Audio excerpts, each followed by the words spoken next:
গণতন্ত্রের পুনঃপ্রতিষ্ঠার স্বপ্ন দেখিয়ে মানুষের কথা বলার অধিকার ফিরিয়ে দেবার কথা বলে যিনি ক্ষমতার পট পরিবর্তন করেছিলেন, আজকে সেই মমতা বন্দ্যোপাধ্যায়ের নেতৃত্বে পশ্চিমবঙ্গের সমস্ত গণতান্ত্রিক ব্যবস্থাকে ধ্বংস করে দেওয়া হয়েছে।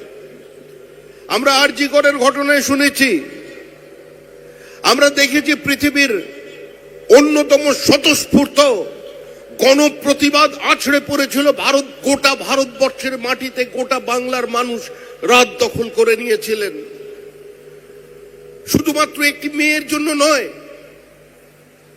এক দশক ধরে তৃণমূল কংগ্রেসের যে একচেটিয়া একদলীয় আধিপত্যবাদ,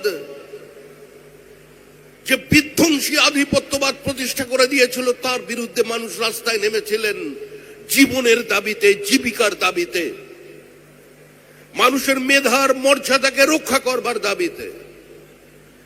আজকে সেই প্রতিবাদ আবার আমরা দেখলাম লিওনার্ড মেসিকে কেন্দ্র করে। আজকে একটা স্টেডিয়াম জুড়ে মানুষ বলছে একসঙ্গে দাঁড়িয়ে, বর্তমান প্রজন্ম চোর চোর বলে চিৎকার করছে একটা সরকারের দিকে তাকিয়ে।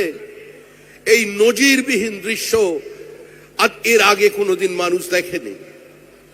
আমরা আপনাদের কাছে এসেছি নতুন কোনো বার্তা নিয়ে নয়। আমাদের লক্ষ্য একটাই, বাংলার ঋত গৌরব ফেরাতে হবে। ঘরের ছেলে ঘরের ভাত খাবে, শ্রমিক আর বাইরে কাজ করতে যাবে না। লক্ষ্য একটাই, বাংলায় বৃহৎ শিল্প ছাড়া আর কোনো মুক্তির পথ নেই। নতুন কর্মসংস্থান চাই, এমএসএমই কে পুনরুজ্জীবিত করতে হবে। আজকে শুধুমাত্র কাগজের মিথ্যা বিবৃতির মধ্যে দিয়ে যারা পশ্চিমবঙ্গকে খাদের কিনারে দাঁড় করিয়ে দিয়েছেন, আজকে সম্পূর্ণ কৃষকের সঙ্গে যারা বিশ্বাসঘাতকতা করেছে, বেইমানি করেছে, যারা সমস্ত তফসিলি সম্প্রদায়ের মানুষ, তফসিলি উপজাতি সম্প্রদায়ের মানুষের উপরে আক্রমণ নামিয়ে এসেছে, আজকে তাদের প্রতিবাদে সংঘবদ্ধ হতে হবে। তাই এই লড়াই, সামনের দিনে যে নির্বাচন হচ্ছে, সেই লড়াইয়ের সূত্রপাত হয়ে যাচ্ছে আজকে প্রধানমন্ত্রীর এই সময়ের মধ্যে দিয়ে। তাই আমরা আবেদন করছি সমস্ত মানুষের কাছে, সমস্ত রাজনৈতিক দলের কাছে, যে আর দেরি নয়। কে কি কোন মতবাদে বিশ্বাস করেন সেটা বড় কথা নয়।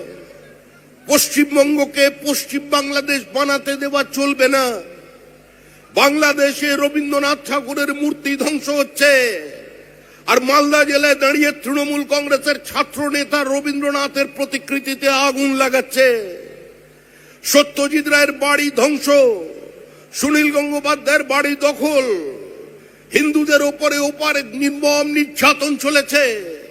আর ওপারের যে মানুষগুলো আছেন, ওপারের মতুয়া ভাইরা, ওপারের নমশূদ্ররা, ওপারের দত্ত, বোস, গুপ্ত, মিত্র, জৈন, চাকমা, বুদ্ধিস্ট যারা আছে, তারা আমাদের রক্ত, আমাদের ভাই।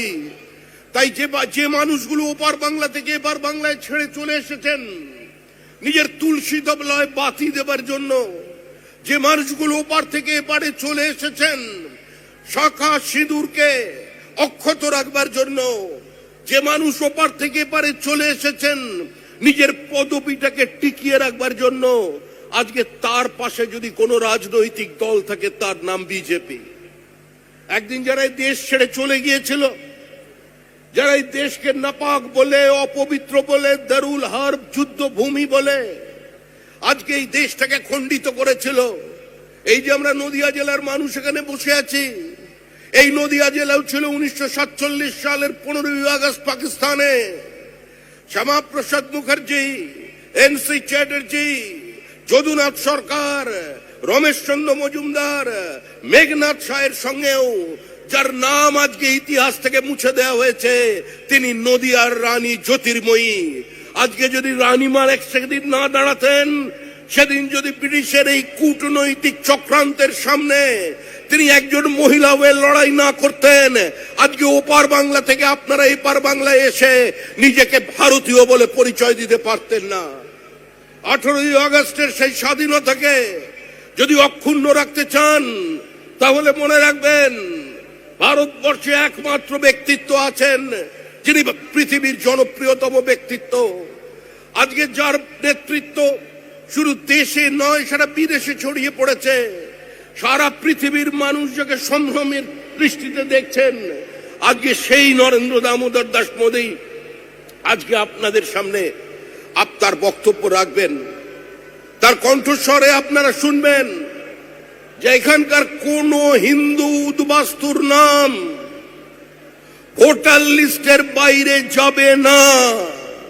আপনাদের যদি কেউ রক্ষা করতে পারে, যদি হিন্দু উদ্বাস্তুদের যদি এই মাটিতে কেউ অধিকারকে প্রতিষ্ঠিত করতে পারেন, তিনি নরেন্দ্র দামোদর দাস মোদী।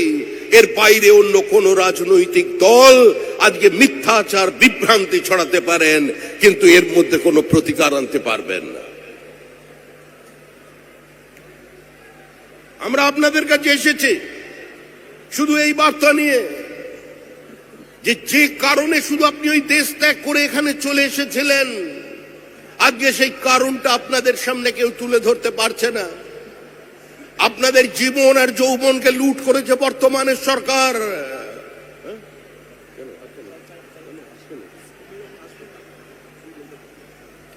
আপনাদের জীবন এবং যৌবনকে লুট করেছে এই সরকার।